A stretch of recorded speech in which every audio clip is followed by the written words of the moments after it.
This one's for all the nerds out there, right? That's right. Yeah, right. Which is good. No, it's a good question. And it's as you said, there is disagreement. So maybe that's the place to start, is for us to understand. I mean, the way we use the Puritan today, it was never used like that in the 1500s or the 1600s. The term Puritan, historically, when we go back into the Elizabethan, the reign of the Tudors and the Stuarts, the term Puritan is always pejorative.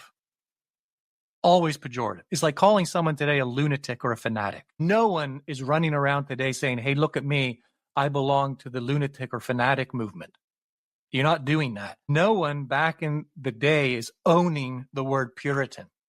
It's who was the horse? Was it Horton Davies, the historian, said it was a stick used to beat every bad dog. The term Puritan.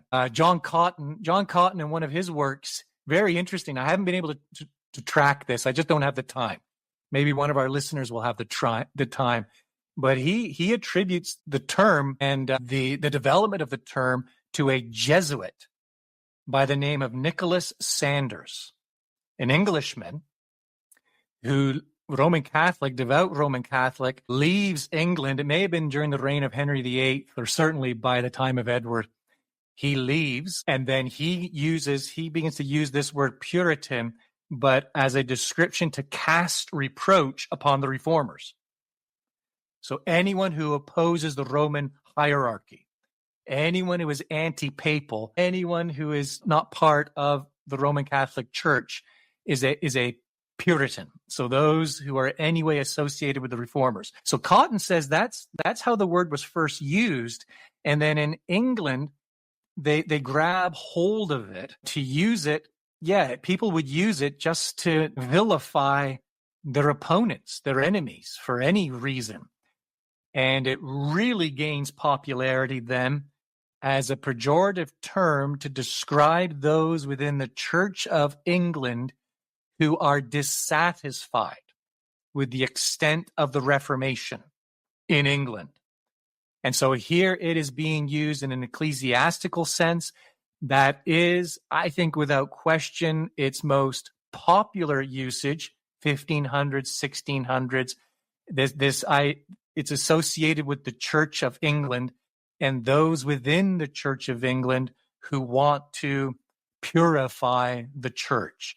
That is, see greater reformation in England, aligning the Church of England with what some of these churchmen have seen on the continent, in places like Frankfurt, Zurich, and Geneva, especially those who fled, right, during the reign of Mary, Bloody Mary. A lot of Protestants go to the continent. They end up in reformed cities, reformed churches. They like what they see. They return back home to England when Elizabeth ascends the throne, 1558. They're dissatisfied with the extent of the Reformation. They push for further changes, and they are then labeled, as a disparaging term, moniker. Oh, you're just a bunch of Puritans.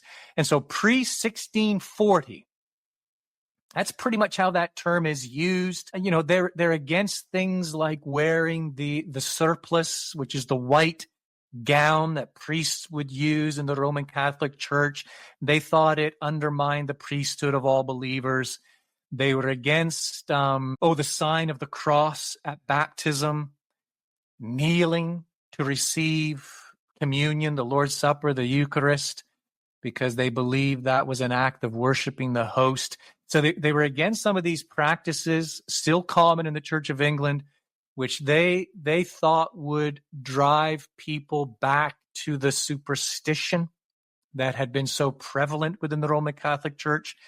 And so they're against these kinds of practices. They're against anti-Episcopalianism, not real fans of the rule of bishops, because again, close alignment with the Roman Catholic Church.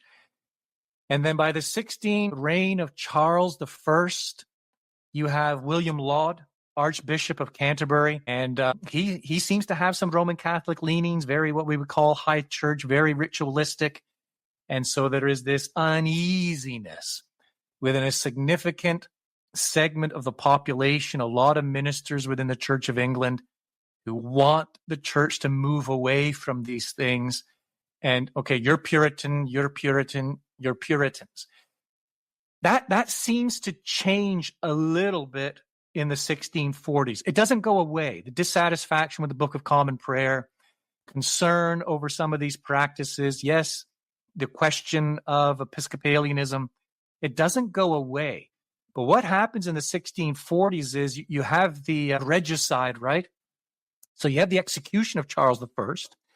These Puritans are now actually calling the shots. All of a sudden, they're in charge during what we would call the Commonwealth, Oliver Cromwell, that era, time period. And things shift because when the Westminster Assembly is called in 1643, right? Parliament convenes the assembly, the spring of 1643, I think it is. Any Presbyterians listen to this, or are they all confessional Baptists?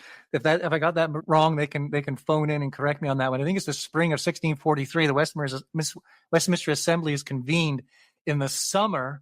I mean, it's the height of the English Civil War. The parliamentarian forces, they suffer a series of losses to the Royalists. And so they ask for Scottish intervention.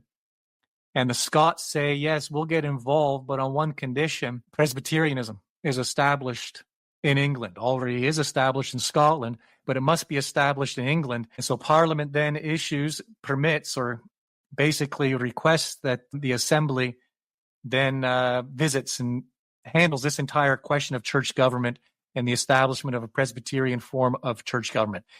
That creates then a huge dilemma for Puritan, this ecclesiastical movement loosely defined, because you have a strong congregational contingent now. Men like Jeremiah Burroughs, Thomas Goodwin, John Cotton, who's already over in Massachusetts, both sides of the Atlantic, and they're displeased with that. And so this word Puritan in the 1640s maybe isn't quite as helpful as it was earlier. Because earlier, they're all kind of the same mindset. But now these words, Congregationalist, Presbyterian, Conformist, they carry a little more weight. They still have in common, yes, this distaste and dislike for Episcopalianism, concerns as it relates to the Book of Common Prayer, but these things have now taken a back seat, and these divisive issues have now stepped to the fore, and the word Puritan maybe doesn't become quite as helpful when we're trying to identify who these men are and which camp into which they fall. And then certainly when Charles II is restored in 1660, there's a reckoning.